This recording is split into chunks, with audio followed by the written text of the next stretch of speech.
What's going on, everybody? This is the Blockchain Backer, bringing you the latest cryptocurrency news and analysis.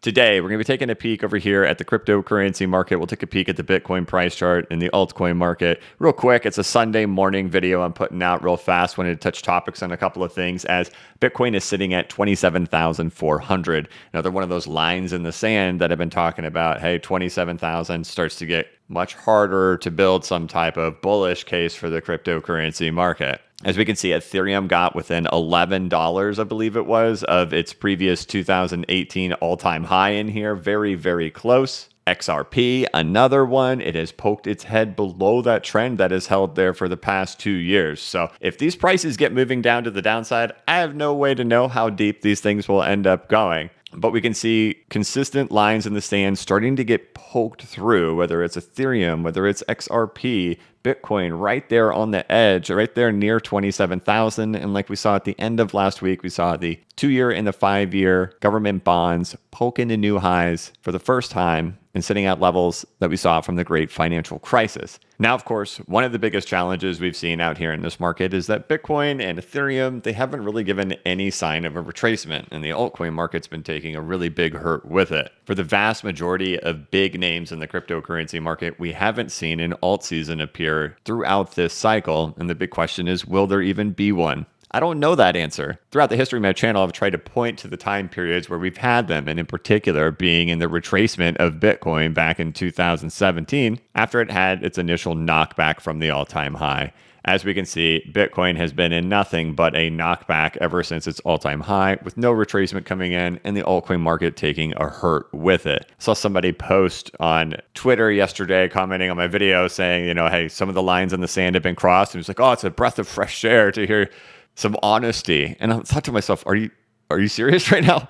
I don't ever come onto my YouTube channel and not be completely honest with you. That's the most important thing for me for my YouTube channel. We're in a world right now where everybody really wants to have, their biases matched and the narrative match their biases right now. And there's no question, I don't know if the bottom is the end for the altcoins. I don't know if they're going to take a 50% plunge from here. But the reality is there's been no retracement here in Bitcoin. And I've been consistent with my messaging on my thoughts on Bitcoin is that I thought we would have a 50% crash in here when everybody was with laser eyes and diamond hands. I thought the bottom would hold in here and we would set a new all-time high, but just barely. And I was one of the only ones out there saying the top of Bitcoin was coming in and that we wouldn't hit $100,000. I've been consistent with my messaging. Everything I'm telling you is honest. The problem is the altcoin market has certainly taken a beating in here while Bitcoin has done no retracement. I could see it everywhere. Everybody wanted me to just say there's not going to be an alt season.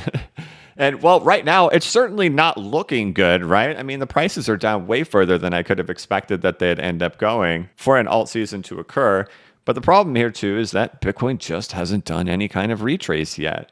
Is Bitcoin going to crumble into the ground with absolutely no retrace and take the whole market with it? Are we going to get another black swan happen like we had with Luna and we had with Terra and Do Kwon? And are we going to see something come out of the DeFi world? Are we going to see something come out of Tether? Those are things that are out of my control. And when that happened, it happened fast. Is there residual impacts to this market that have come from that? I don't know. And I don't ever tell you guys when to buy or sell. And I think the thing a lot of people are wanting to hear is because they're hearing it everywhere is, tell me to sell, make the pain stop. That's a personal decision everyone's going to have to make, but that's something I can never do because imagine if I say, yeah, it's probably a great idea to go ahead and sell your bags and then the price moves up, what happens? You just sold at a massive loss and then you're pissed because the price moved up. That's why I never do it. I always tell you guys when I'm doing stuff. That way you know if I win, you know if I'm getting hurt, you know my victories and you know my losses. But I'm never going to tell you what to do. The reality is, ever since we got to this moment, which I was screaming, the top of Bitcoin is coming in, there's been no retracement in here. I've been looking for it. Been screaming that Bitcoin's in a bear market, but I've been looking for a retracement as well, and we just haven't gotten one. And if Bitcoin's going to crumble and if XRP is breaking through this trend as well, I don't have a way to pick out where the actual bottom is going to be in here. Do markets typically move in waves and bounces? Sure they do. And what are we in right now? We're in a long period of down without any type of retrace, right? So the pain is excruciating out there in the market, especially since it's been going on for such a long time. With the altcoin market struggling ever since April and May of last year, and with Bitcoin essentially straight down ever since November. I see a lot of stuff out there saying, hey, take into account all of the macro narratives and all that stuff. And I've tried to present that to you guys. I've brought TXMC on the show where we did like an hour and a half discussion about the Fed to at least give you guys that data to see if you can find any importance within it. But I think people get really attached to narratives as well and forget that it was just 2 months ago that people were screaming Bitcoin is a buy. If it breaks above $45,000, that means the bull is back on and we're on our way. That was 2 months ago in here, back in April. Has the big macro picture changed in the last 2 months? No, it's just gotten scarier out there. Nothing's changed with inflation numbers. We've been printing high inflation numbers for months. Nothing has changed with the Fed narrative. The narrative's been the same and consistent through that time. The difference is that price impacts sentiment. I think the thing that scares me the most about the market is not so much all those narratives, but what happened with Terra Luna and UST. That was something that totally caught me by surprise. I have no idea that those types of things exist in this market. I saw this post from Eleanor Tourette. An industry source tells me he just moved all of his stablecoins from USDT over to USDC. He pointed me towards the 1 month chart for USDT, which shows it hasn't restored its peg in that time. Similar moves to UST before its implosion. Thoughts? Which has been my pinned tweet over here on Twitter for the last month that I update pretty much every week. That Tether is still not pegged back to $1. And with how fast everything happened with UST, it left me really uncomfortable when that happened with Luna and with Terra, even though I've never owned either one of those. Never owned the stablecoin. I've never owned the cryptocurrency Luna. Definitely startled me and shocked me with how fast it impacted and imploded. I know there's a lot of DeFi stuff out there. I don't understand all the DeFi. I don't understand how all these yields work and yield farming and how all these interest rates are paid out there and if there's impacts that can come from those as well. So whether there's those types of impacts that still exist out there in the market, I don't know. But the cold, hard reality is I was one of the only people screaming the top of Bitcoin is coming in and explaining what I was looking for based on what we've seen in the past. We have seen Bitcoin falling. Unfortunately, the altcoin market hasn't followed along. And the big question still remains, will Bitcoin go back into a retracement like markets typically do before then tumbling over on itself? And I don't have that answer. I can only speculate and make my best guesses for something like that to occur. But if we got back up into the retracement levels and the altcoin market just looked like garbage at that point, we've met all conditions then. We've gone on a big bull run. We've gone back into the retracements. No alt season happened. It's like clear cut as day. It's like, hey, look, we've gone through the cycles multiple times. We've seen how things have played out. All conditions have been met from previous cycles, and there's been no alt season. Hard to present any case that there's going to be any type of alt season that happens in there right now. And of course, it's a hard thing to hear right now with how down these altcoins are right now. And I'm in that same boat. And I own a lot of things that I have super faith in. And I also need to correct something I said in a previous video. I said I've bought things I didn't have faith in. When I buy things, I have to have conviction in them for me to be able to hold them. But I used Ethereum and Bitcoin as an example in that, when I came into cryptocurrencies, I think a lot of people do. I don't know so much in 2021 because of, all the media hype that happened.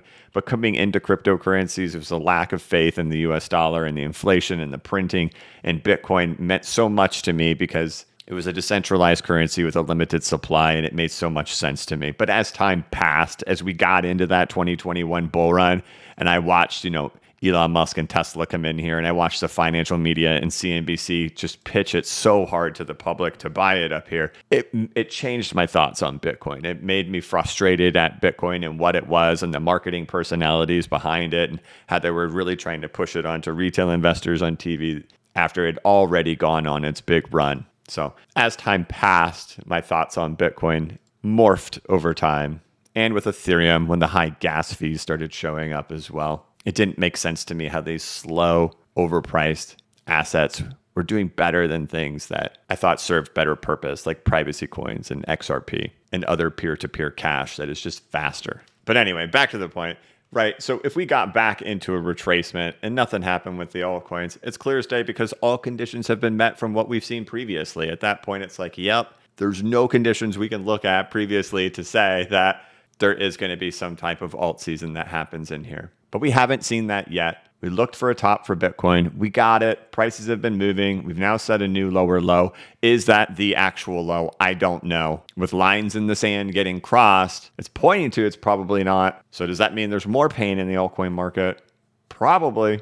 If Bitcoin takes a big tumble, that's probably going to bring the altcoin market down with it, especially we see XRP crossing that line too. And it's going to be very difficult to find where a bottom for Bitcoin could be, because here's the problems that you have right in here.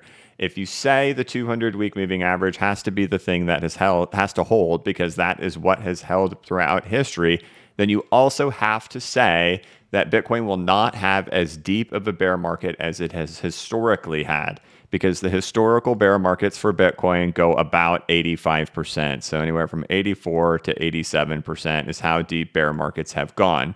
So if you say that this has to be the place that holds, then you're also going to be saying that the bear market is going to be the shallowest bear market for Bitcoin in history.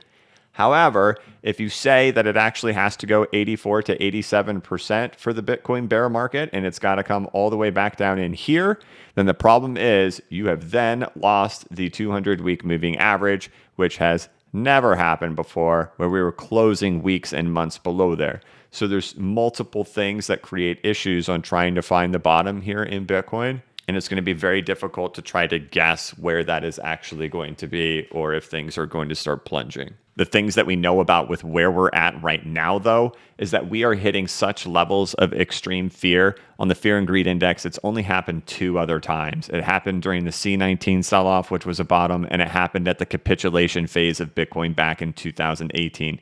Otherwise, there's never been these prolonged periods of 30 days spending with these levels of extreme fear, except for the 2 times where they were at the bottoms. And if we look at like relative strength indexes for Bitcoin, we can see how oversold Bitcoin is. It's more oversold than it was in the C19 sell-off.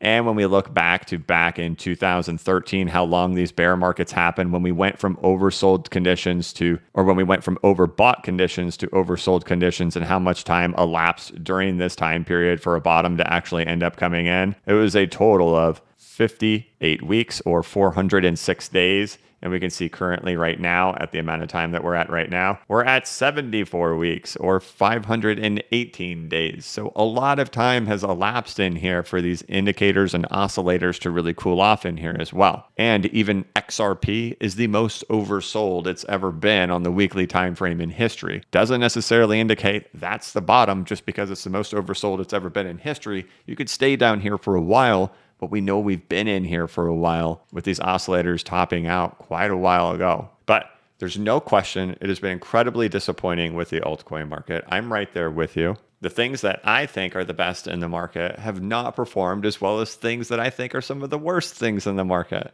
I mean, I don't think anybody in their right mind 3 years ago would have thought that it would be Dogecoin and Ethereum Classic that would be the rock stars, right? It's been very challenging. So we'll watch as things go on throughout this week. We're in one of the most wild times in history in financial markets with absolute insane inflation, which of course, a lot of us have always anticipated that insane inflation would be great for cryptocurrencies.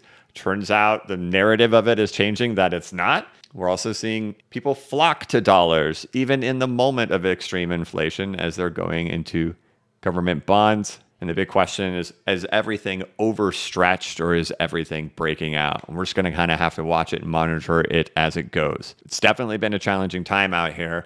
Definitely always trying to give you the data the best that I possibly can. If it's not right for you, man, unsubscribe. I totally understand. But I don't want anybody to ever think I'm not coming on here and doing my best to present everything to you, because I absolutely am. And I want all of us to win. It's just unquestionably a very difficult time in markets right now. And we just kind of got to take it as it comes. So Bitcoin's teetering there at that $27,000. If it gets through it, my best guess, it'll keep going.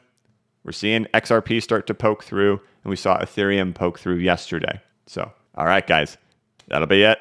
I'll catch you next week. I want to thank you so much for watching my channel. If you could, please like this video and give it a thumbs up. If you're new to the channel, please subscribe and hit the notification bell so you could be notified of when I create new content and when I go live. As always, this is not investment advice and I am not a financial advisor. But if you ever need a pick-me-up or a little bit of reassurance, just remember that the blockchain backers got your back. Have a good one.